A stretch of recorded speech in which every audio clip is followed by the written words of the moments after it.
بسم الله الرحمن الرحيم الحمد لله والصلاة والسلام على رسول الله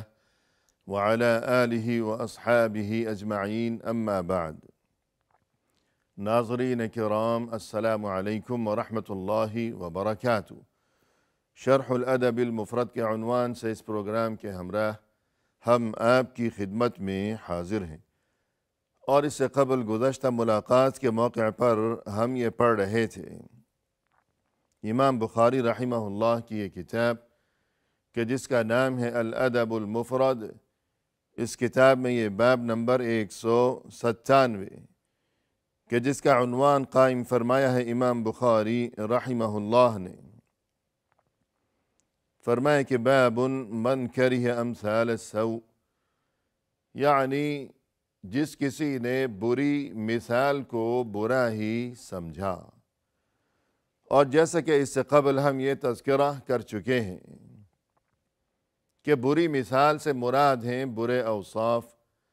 اور بری عادات و اخلاق، جبکہ عمدہ مثال سے مراد ہیں عمدہ اخلاق و عادات اور برے اوصاف، چونکہ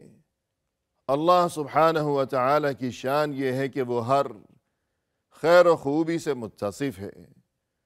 اور ہر عیب سے وہ پاک ہے اور منزہ ہے۔ لہذا وہ شخص کہ جس کا دل اللہ پر ایمان کے نور سے منور ہو، تو پھر اسے بھی چاہیے کہ وہ اس چیز کا خیال رکھے کہ جب اللہ ہر خوبی سے متصف ہے تو مومن کو بھی چاہیے کہ وہ ہمیشہ ہر خوبی کو اپنایا کرے، اور یہ کہ ہر عیب اور ہر خرابی سے وہ اپنا دامن ہمیشہ بچائے رکھنے کے لیے کوشاں و سرگرداں ہی رہا کرے۔ یہاں ہمارے سامنے یہ حدیث ہے کہ جس کا نمبر ہے 418، اور اس حدیث کا کچھ حصہ ہم اس سے قبل پڑھ چکے ہیں،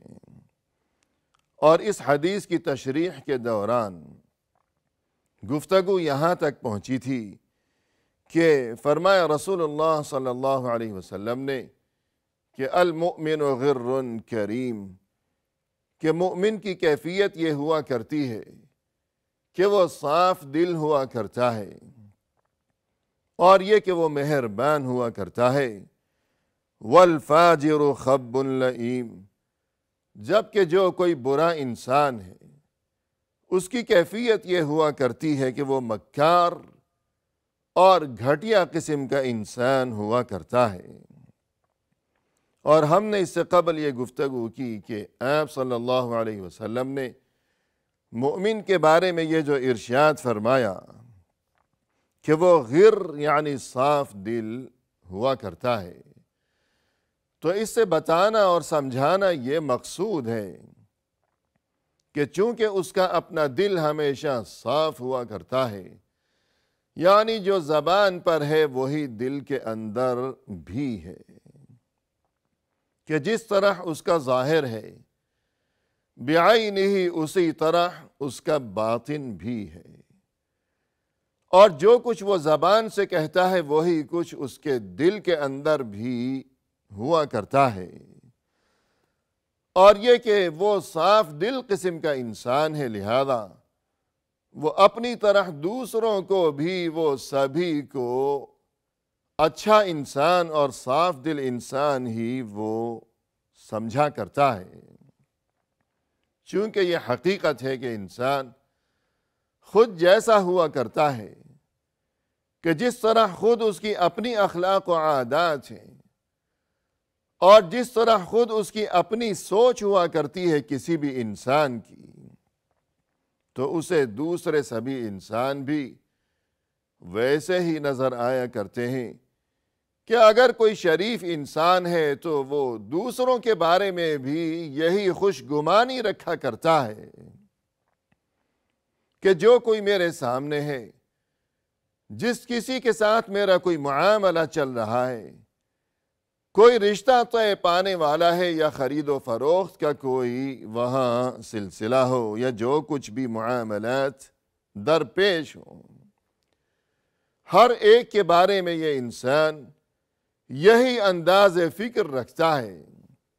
اور یہی خوشگمانی اس کے دل میں ہوا کرتی ہے کہ یہ تو یقیناً شریف انسان ہے، اور یہ کس طرح دھوکہ دے سکتا ہے، اور اسے کیا ضرورت پڑی ہے جھوٹ بولنے کی میرے سامنے، جبکہ اس کے برعکس جو کوئی برا انسان ہے اسے سبھی برے نظر آتے ہیں اور وہ سبھی پر شک کیا کرتا ہے کہ اگر کوئی جھوٹا ہے تو اسے سبھی کے بارے میں یہی شک ہوا کرتا ہے کہ شاید یہ تو جھوٹ بول رہا ہے، اگر کوئی چور ہے تو اسے سبھی چور ہی نظر آیا کرتے ہیں، چونکہ یہ حقیقت ہے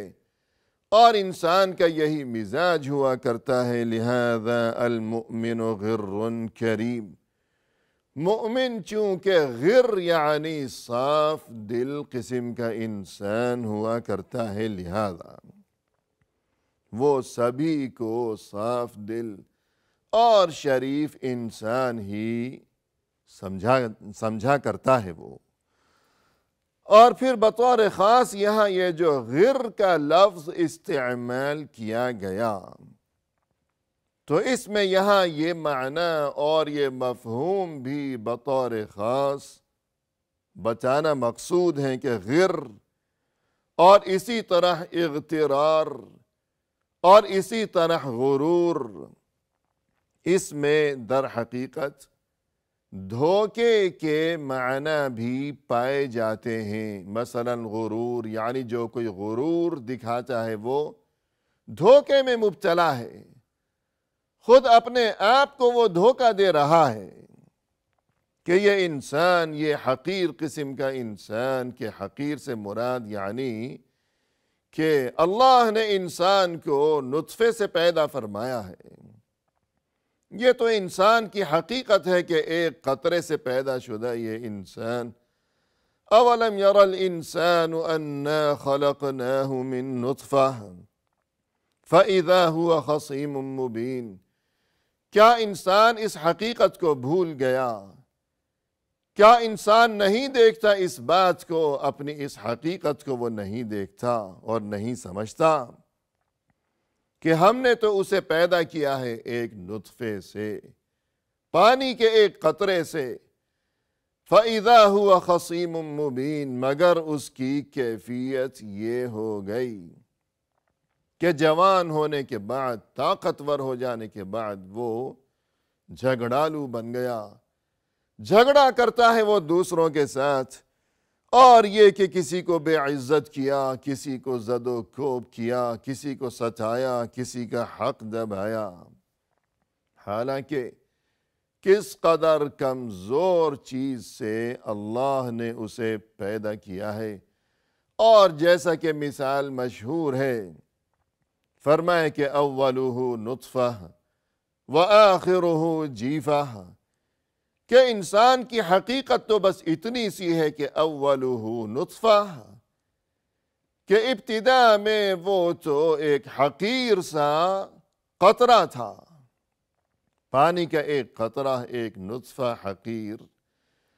اور یہ کہ جو اس کا انجام ہونے والا ہے وہ یہ کہ جیفہ یعنی ایک لاش۔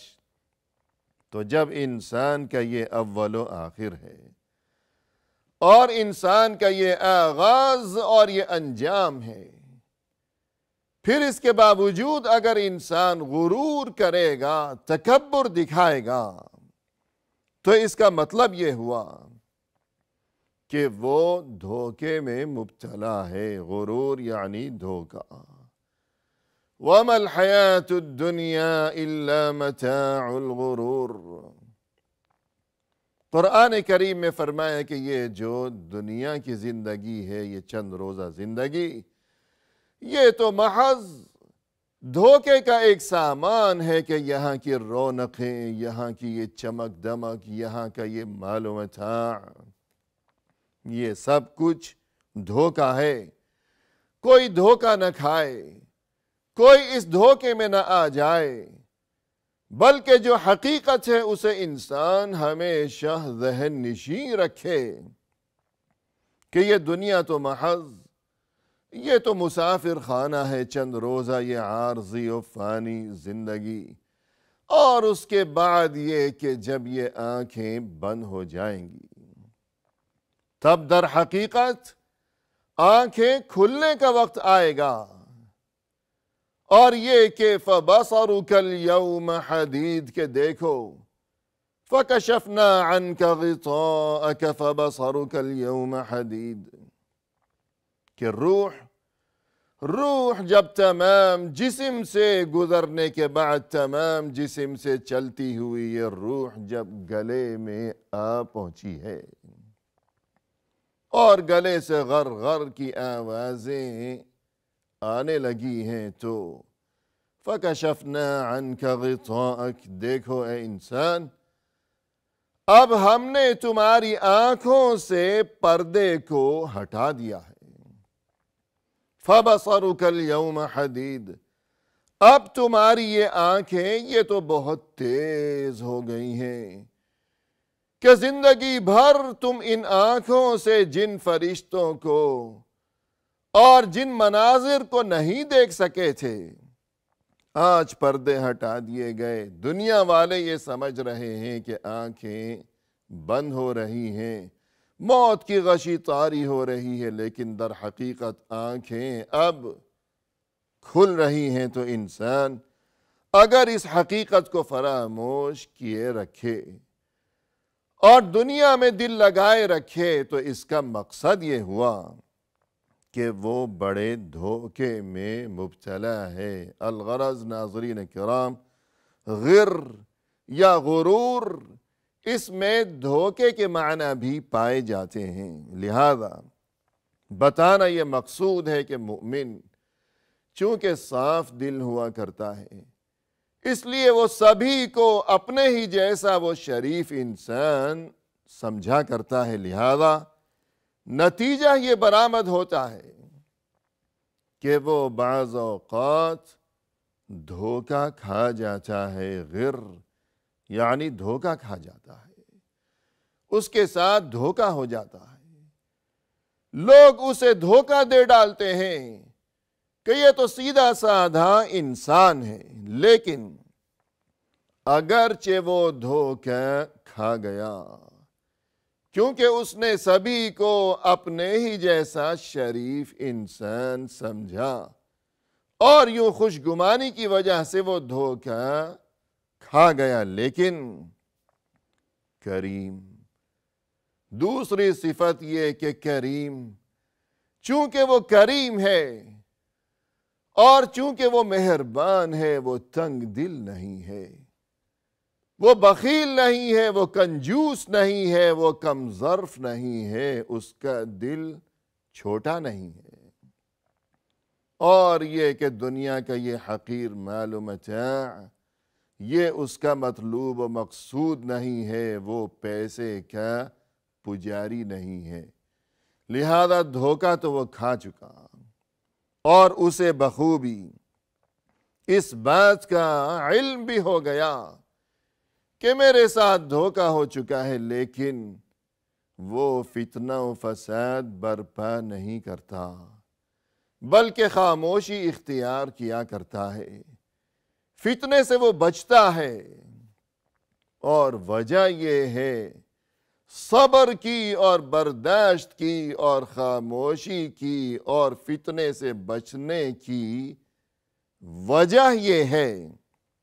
کہ وہ کریم یعنی مہربان ہے،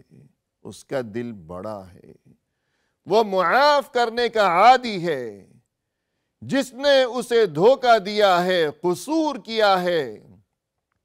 وہ تو پہلے سے ہی یعنی یہ مومن تو پہلے سے ہی دوسروں کو معاف کرنے کا عادی ہے، لہذا اب یہ اسے بھی معاف کر دے گا، فتنہ و فساد برپا نہیں کرے گا، اور پھر یہ کہ یہ تو پہلے سے ہی کریم ہے، دوسروں کو دیا کرتا ہے، لہذا چونکہ ہمیشہ سے ہی یہ دیتا چلا آ رہا ہے دوسروں کو اپنا مال، اپنا روپیہ پیسہ، تو اب اگر کچھ مال چلا گیا، دھوکے سے ہی چلا گیا، تو اسے تو عادت ہے اپنا مال دوسروں کو دینے کی، لہذا اب بھی چلا گیا تو کوئی بات نہیں، یہ صبر سے کام لے گا، کیونکہ اسے تو عادت ہے، یہ کریم ہے، مہربان ہے، پہلے سے ہی دیتا چلا آ رہا ہے۔ اور اس کے علاوہ یہ کہ یہ اس لیے بھی صبر سے کام لے گا دھوکہ کھانے کے بعد کہ یہ جانتا ہے کہ اللہ کے علم میں سبھی کچھ ہے، اللہ ہر ایک کو دیکھ رہا ہے، اللہ سے کچھ بھی پوشیدہ نہیں ہے۔ ان اللہ کان علیکم رقیبا، اللہ تو یقیناً تم پر نگرانی کر رہا ہے۔ اور فرمائے کہ وَكَفَى بِاللَّهِ حَسِيبًا، حساب و کتاب لینے کے لیے اللہ تو بہت ہی کافی ہے۔ لہذا جب مومن کے دل میں یہ یقین ہے اور یہ عقیدہ و ایمان ہے کہ دنیا میں اس نے میری شرافت سے ناجائز فائدہ اٹھایا اور مجھے دھوکہ دے دیا ہے اس نے، لیکن دنیا میں یہ بچ گیا، چلو چھوڑو، رہنے دو اسے، اللہ سے بچ کر یہ کہاں جائے گا؟ اللہ خود ہی حساب و کتاب لے لے گا۔ اور یہ کہ احصاہ اللہ ونسوہ، اللہ نے تو سبھی کچھ لکھ کر رکھا ہوا ہے، حالانکہ لوگ اسے بھول گئے۔ ظالم نے کہاں ظلم کیا، کب ظلم کیا، کس پر ظلم کیا، کس کا حق دبایا، کتنا حق دبایا، شاید ظالم اس بات کو بھول گیا ہو، بلکہ شاید مظلوم بھی بھول گیا ہو کہ فلاں موقع پر فلاں انسان نے مجھے دھوکہ دیا، میرے ساتھ ظلم کیا، زیادتی کی، لیکن اللہ نہیں بھولا، اللہ کے ہاں سب لکھا ہوا ہے۔ لہذا اس ایمان کی وجہ سے یہ مومن دھوکہ کھا جانے کے بعد بھی صبر سے کام لیتا ہے کہ سبھی کچھ اللہ ہی کے حوالے ہے۔